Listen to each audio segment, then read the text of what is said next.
Yeah, so today this is just the E-loop here. This is our wee E-Trans-50 that comes with it. And we're just going to show you the pairing process really. It's pretty simple.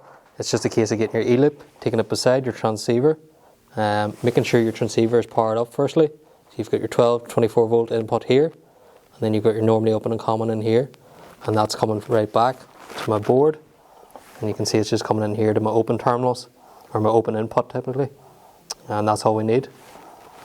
Our next step here then is to take our wee E-loop and bring it in beside the E-Trans-50, and then it's just simply a matter of pressing this wee code button, and you see the yellow lights will flash there and the 3 blue lights will flash in the code to indicate that that's been paired up successfully.